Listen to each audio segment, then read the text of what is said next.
Hypersonic missiles are unstoppable. And they're starting. And this article is a collaboration between the Times Magazine and Theyre, where R. Jeffrey Smith is the managing editor for national security. On March 6, 2018, the Grand Ballroom at the Sphinx Club in Washington was packed with aerospace industry executives waiting to hear from Michael D. Griffin. Weeks earlier, the audience was already familiar with Griffin, an unabashed defender of American military and political supremacy who has bragged about being labeled an unreconstructed Cold Warrior. With 5 masters, Griffin was known as a scientific optimist who regularly called for disruptive innovation and who prized speed above all.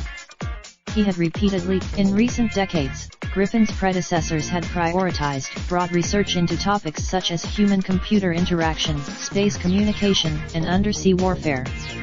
But Griffin was referring to a revolutionary new type of weapon, one that would have the unprecedented ability to maneuver and then to strike almost any target in the world within a matter of minutes.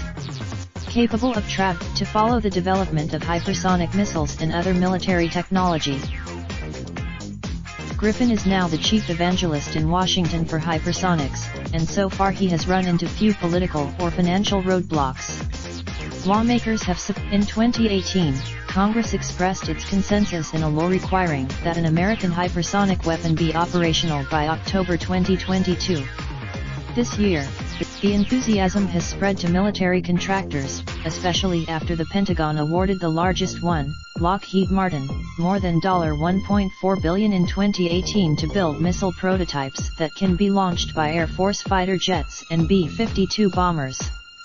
These programs' development of hypersonics is moving so quickly, however, that it threatens to outpace any real discussion about the potential perils of such weapons, including how they may disrupt efforts to avoid accidental conflict, especially during crises.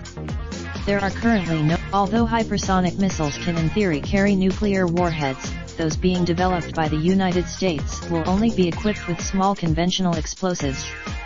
With a length between, they could be aimed, in theory, at Russian nuclear-armed ballistic missiles being carried on trucks or rails.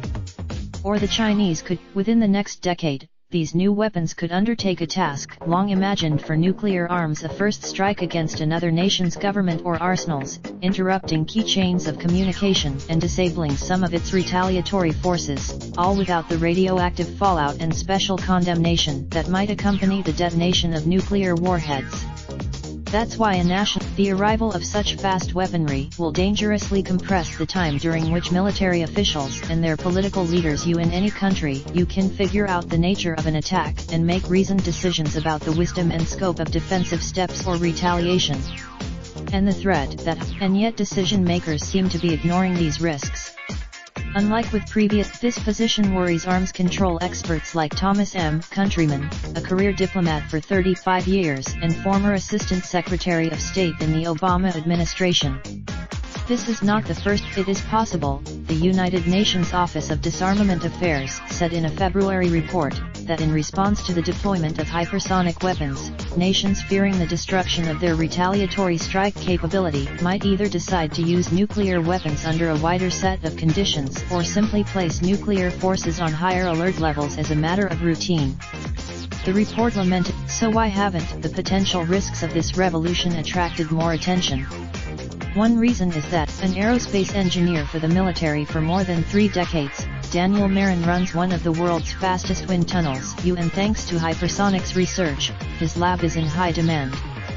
But finding it Marin seemed both thrilled and harried by the rising tempo at his laboratory in recent months. A jovial 50, as we entered the control room of the building that houses the active tunnel, Marin mentioned casually that the roof was specially designed to blow off easily if anything goes explosively awry. Any debris would inside the main room, Marin, dressed in a technologist's polo shirt, explained that during the tests, the tunnel is first rolled into place on a trolley over steel rails in the floor. Then an enormous that sends the air roaring down the tunnel at up to 18 times the speed of sound, fast enough to traverse more than 30 football fields in the time it takes to blink. Smack in the middle, for the tests, The models are coated with a paint that absorbs ultraviolet laser light as it warms, marking the spots on their ceramic skin where frictional heat may threaten the structure of the missile. Engineers will then, it's challenging work, replicating the stresses these missiles would endure while whizzing by at 30 times the speed of a civilian airliner, miles above the clouds. They're sleek. Nonetheless, Marin, who has worked at the tunnel since 1984, is optimistic that researchers will be able to deliver a working missile soon.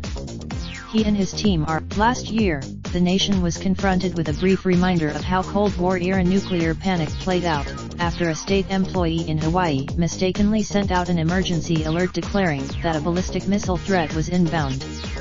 The message didn't. Hypersonics pose a different threat from ballistic missiles, according to those who have studied and worked on them, because they could be maneuvered in ways that confound existing methods of defense and detection.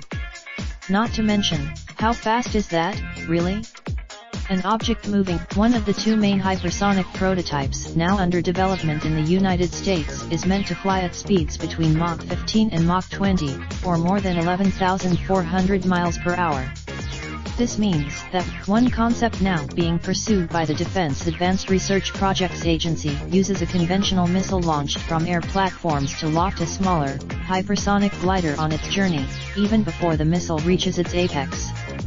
The glider, then, under an alternative approach, a hypersonic missile would fly mostly horizontally under the power of a scramjet, a highly advanced, fanless engine that uses shock waves created by its speed to compress incoming air in a short funnel and ignite it while passing by in roughly 1/2000th of a second, according to some accounts.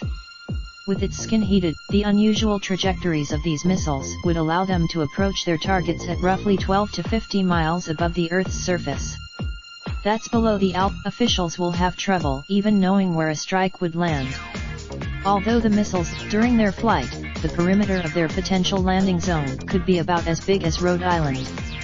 Officials might say developing these new weapons hasn't been easy. A 2012, the task of conducting realistic flight tests also poses a challenge. The military's the most recent open-air hypersonic weapon test was completed by the Army and the Navy in October 2017, using a 36,000-pound missile to launch a glider from a rocky beach on the western shores of Kauai, Hawaii, toward Kwajalein Atoll, 2,300 miles to the southwest. The 9 p.m. In March 2018, Vladimir Putin, in the first of several speeches designed to rekindle American anxieties about a foreign missile threat, boasted that Russia had two operational hypersonic weapons: the Kinzhal, a fast, air-launched missile capable of striking targets up to 1,200 miles away, and the Avangard. Analysts say the Chinese are even further along than the Russians, partly because Beijing has sought to create hypersonic missiles with shorter ranges that don't have to endure high temperatures as long. Many of their tests, and it's not just Russia, China, and the United States that are interested in fast-flying military power drills. France and India. This is not the first time the United States or others have ignored risks while rushing toward a new, apparently magical solution to a military threat or shortcoming. During the Cold War, since then, cycles of intense arms racing have restarted whenever one side has felt acutely disadvantaged or spied a potential exit from what the political scientist Robert Jervis once described as the overwhelming nature of nuclear destruction, a circumstance that we've been involuntarily and resentfully hostage to for the past 70 years. Trump officials in particular have resisted policies that support mutual assured destruction, the idea that shared risk can lead to stability and peace. John Bolton, but not much listening is going on in either country. In January, the current administration's lack of interest in regulating hypersonics isn't that different from its predecessors. Around 2000, the Obama administration's inaction helped open the door to the 21st century hypersonic contest America finds itself in today. We always do these. While it might not be too late to change course, history shows that stopping an arms race is much harder than igniting one. And Washington at the bar. Jeffrey Stern and Matt Stroud contributed research. Raindrop, drop top smoking, no cooking the hot pot. Fucking on your bitch, yeah, that. Looking up, open the park pot.